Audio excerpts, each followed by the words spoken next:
Hello everyone and welcome to the Week 11 edition of Instant Replay, where I give you my take on the most controversial calls of the weekend. I'm Simon Borg. It was a week where we saw a handful of disallowed goals around MLS, and we started Gillette Stadium, where Toronto thought they had their second goal in the 55th minute. But on the freeze frame you see here that assistant Scott Kaczmarek got it right. Luke Moore was offside at the moment Michael Bradley fired his shot on goal. Chicago Fire DP Sean Maloney scored a goal in the 7th minute of his team's match at Yankee Stadium. But hold the celebrations. A flag went up for offside here too, but this was a lot tighter. Was Maloney in line with New York City FC's Jason Hernandez, the number 21? No way we can judge from the TV angle we have, so we'll give the benefit of the doubt to assistant Jeff Mushing. Another big moment in this one came in the 26th minute when we had the old double whammy, red card and penalty kick, both against NYCFC. It's RJ Allen on Chicago's David Accam in the box. Now, I'm not sure Allen touches the ball, but I also think there's not that much contact with Accam either. But from the vantage point of referee Ted Uncle, who's trailing the play, I can see how that looked like a foul and a penalty to him. And it looked like a penalty to me in real time. But with the benefit of the replays, my take is that was probably a harsh call. 10-man NYCFC would go on to equalize the match anyway, and it started with this goal in first half stoppage time. But scorer Mehdi Bellucci also wanted punishment for Adailton for what he thought was a cheap shot after the goal. Yeah, Adailton does stick his left leg in there. If anything, it was probably worth a yellow. Uncle did show a yellow to New York's Jason Hernandez for this tackle in the 51st minute, but I think it probably deserved red for endangering the safety of David Accam. That's a tackle that makes me cringe every time I watch it. To Stade Saputo, where Montreal just poured it on Real Salt Lake. And there was a penalty mixed in here too. It came in the 42nd minute as Elias Vasquez pulls down the Impact's Dominic Oduro in the box. Literally. No doubt about that one. Referee Edvin Jurasevich points to the spot, but Ignacio Piatti can't capitalize. Montreal were cruising in this one, which makes it all the more surprising that fullback Eric Miller decides to go in like this on RSL youngster Sebastian Saucedo. He gets a yellow, but in my book, that's a red for endangering the safety. Look how high that leg is.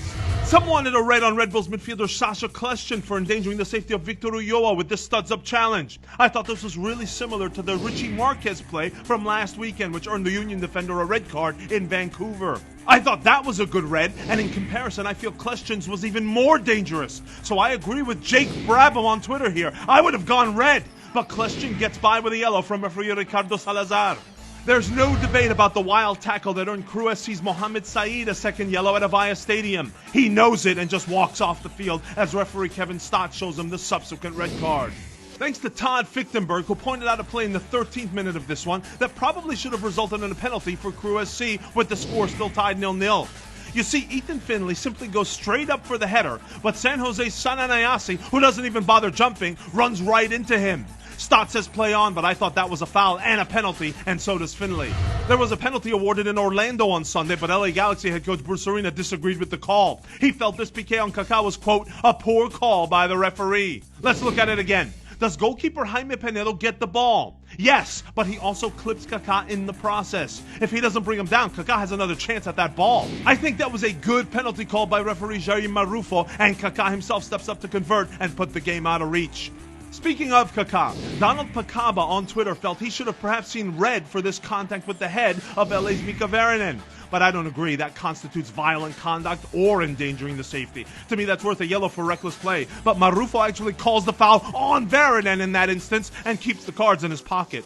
The other match on Sunday saw Philadelphia beating DC on a dramatic Zach Pfeffer goal, but they also scored in the 17th minute, except that referee Alan Kelly called it off for a handball by Connor Casey. The Union forward definitely has his arm extended a bit, but on the replays it's a tough call to make. I'm not sure it touches his arm at all. It looks to me like the ball hits his side. DC United also scored a goal that was waved off in this one. It happened in the 65th minute, and DC coach Ben Olsen felt it was, quote, a legitimate goal. When we watched the replay, Kelly was probably calling for a push on Philly's Maurice Adu by either Marcus Halsty or Chris Pontius at the end of the play. Parker George hits us up on Twitter to tell us that he felt Ethan White's tackle on Michael Farfan in the 78th minute should have been punished with a red card, but I think the yellow he got from Kelly was the right call. It's a fair challenge, but it's late and does not endanger the safety. The one tackle that I would argue did, it's this 31st minute foul by Shannon Williams on Jairo Arrieta. Looking at this replay, I think there could have been some serious damage done to Arrieta's right leg. In other words, endangering the safety. Williams escapes with a yellow. Next, another goal that didn't stand in Week 11. This one in Houston, and it was Will Bruin who put it in the back of the net in the 14th minute. But referee Edvin Jurasevich had already sounded his whistle for a foul in the box. Listen to it for yourself.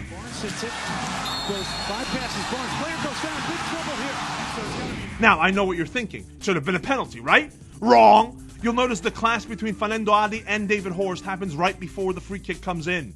The real debate, I think, should probably be what color card is shown to Adi. Forearm to the head? I'd go red, but Jurasevich opts for yellow in this case.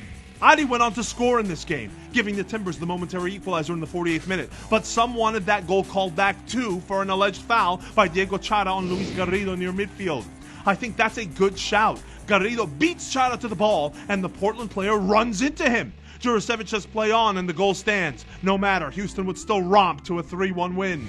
And we end in Vancouver, where we had two penalty shouts from, you guessed it, Whitecaps forward Octavio Rivero. But referee Mark Geiger wasn't buying on either of them.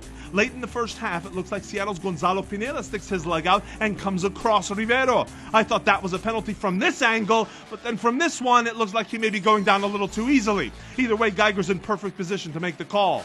The other penalty claim came in the 83rd minute, and here too a Sounders player, in this case Osvaldo Alonso, brings his leg across Rivero, and the Whitecaps forward goes down. And once again, the referee is right there, but Geiger says play on. Now, I disagree on this one. To me, there's contact here too, and that's a penalty. These latest episodes with Rivero leave me wondering if he's just trying too hard to sell the refs on these plays, even when there's no need for it. The way Rivero is going down with that extra pinch of drama might be dissuading the refs. What do you say? Let us know in the comment section below, and remember to keep using that hashtag Instant Replay and help us do our job. For our editor, Abner Aceves, I'm Simon Borg. See you next time!